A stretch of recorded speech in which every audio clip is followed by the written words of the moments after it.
Are your legs feeling tired after every run? Your lower back in pain? Your hamstrings tight? Your Achilles and calves doing too much work? Or even your quads feeling like they're suffering? Well, it might be down to the fact that you've got weak glutes. Hi, I'm Myles Rawson, running technique specialist, and today we're going to be covering all things glutes. How to get them activated, how to get them strong, and how this is going to increase your performance and lower your risk of injury. One thing you'll notice is when you look at any elite runner, they have quite a skinny and wiry frame, but when you look a little deeper, they've always got really well developed glutes. And that's because the glutes are the powerhouse of our running. The more efficiently we get them working, the more efficient our running becomes overall. So first, we're going to start with a little test to see whether our glutes are actually doing the job that they're meant to do. So what we're going to do is lie down, and then one hand on our glute and one hand on our hamstring, and we're going to raise our leg up. And we want to be feeling whether our hamstrings come on first, or our glutes and our hamstrings are coming on together. So if our glutes aren't coming on at the same time as our hamstring, this is where we get things like overuse of the quads, pain in the lower back, hamstring tightness, and overuse of the calf muscles and Achilles, because our glutes aren't doing the job that they're meant to do when we're running. If you felt your hamstrings activating before your glutes, sorry, unfortunately, you failed the test, but that's okay. We're going to get onto some activation exercises in a minute. And if you felt your glutes and your hamstrings firing at the same time, well done, you passed the test. The strength and conditioning section is bookmarked in the timeline below, so skip straight to there. Now we're going to get into our first glute activation exercise. What you're going to want to do, put your hands on the wall behind you, keep your legs relatively parallel to the ground.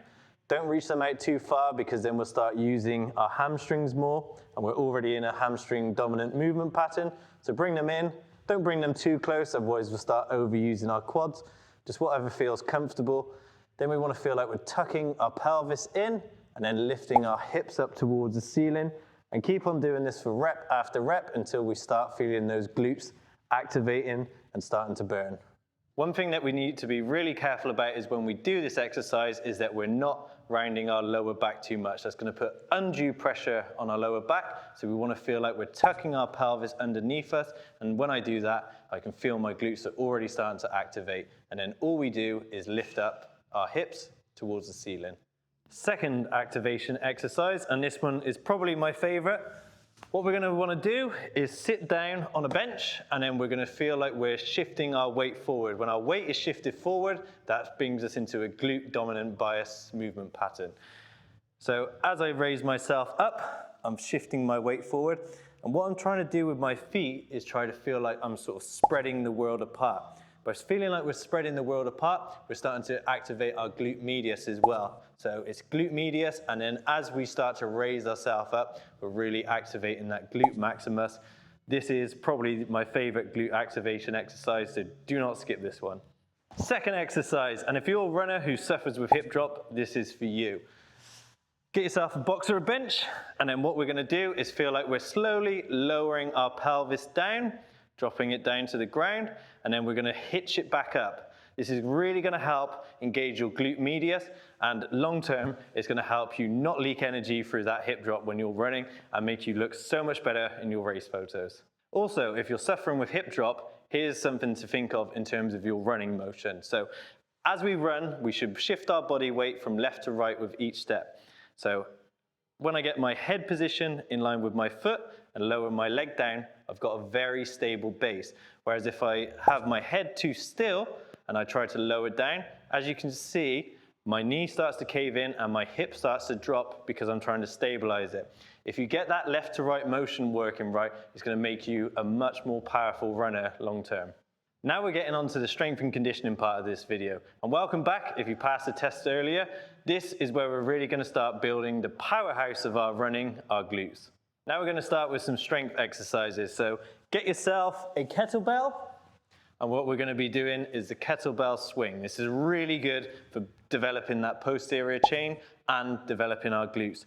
One thing we need to be aware of is when we start to hinge down, we don't go too low, because as I do that, I can really start to feel my hamstrings engage. So what we want to do is use our hips and really start feeling like we're thrusting, using our glute muscles to drive it forward.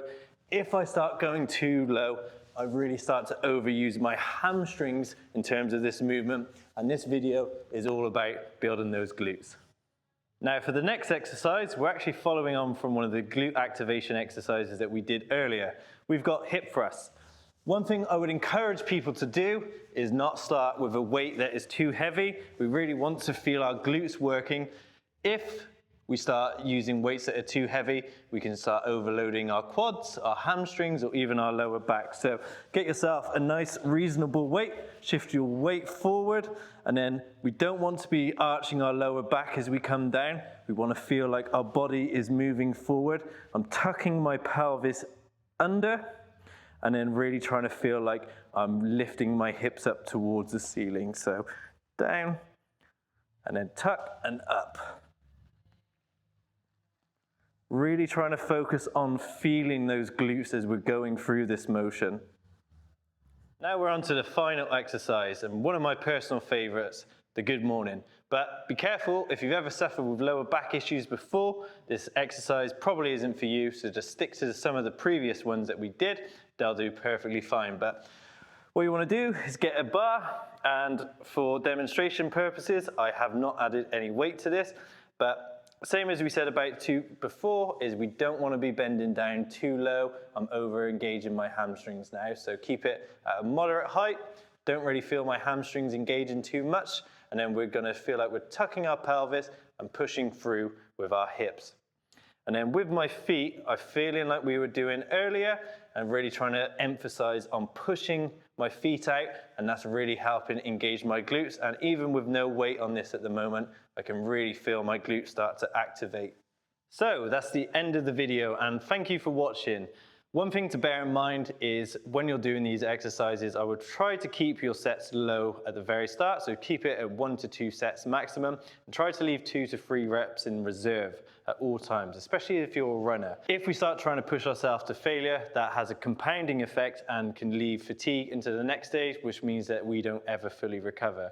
It also stresses our central nervous system out a little bit too much. So keep a few reps in reserves, and make sure you like, subscribe, and comment, and thank you for following my first YouTube video.